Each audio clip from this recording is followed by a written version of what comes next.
Voting surely కనుక చూస్తే 2015 2020తో కనుక మనం పోల్చుకుంటే కనుక బీహార్లో చాలా భిన్నంగా ఉంది.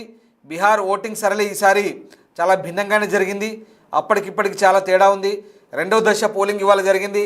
రెండవ దశ పోలింగ్ సంబంధించి దాదాపు ఓవరాల్గా ఇవాళ మొత్తానికి సంబంధించి 3,70,00,000 మంది ఓటర్లు వీళ్ళ భవితవ్యాన్ని ఇవాళ నిర్ణయించబోతున్నారు. అలాగే మొన్న నవంబర్ 6న జరిగిన మొదటి దశలో కూడా 65% పైగా పోలింగ్ నమోదైంది.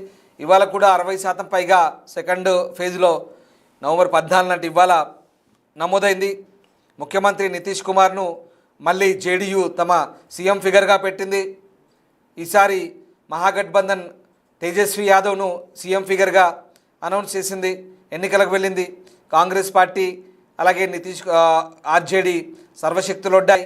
ఈ రెండు కూడా ఎప్పటికప్పుడు బీహార్ ఫలితాలకు సంబంధించి అంచనాలతో ముందుకెళ్ళాయి.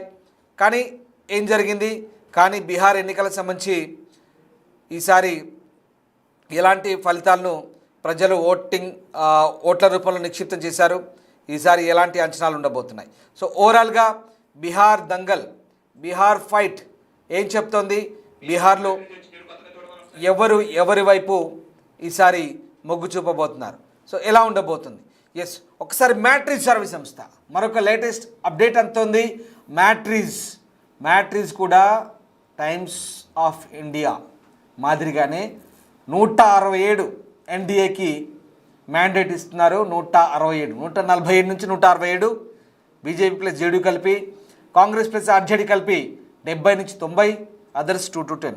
సేమ్ టైమ్స్ ఆఫ్ ఇండియాని అచ్చుగుద్దినట్టుగా ఉంది మ్యాట్రిజ్ కూడా ఇక్కడ ఎన్డీఏ వైపే మొగ్గు చూపుతోంది. మ్యాట్రిజ్ కూడా 167 ఎన్డీఏ గెలుస్తోంది, మహాగఠబంధన్ 90 గెలుస్తోంది, అదర్స్ 10 వరకు గెలుస్తారు అని చెప్తున్నారు.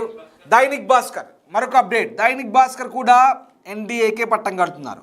160 145 నుంచి 160 దైనిక్ భాస్కర్.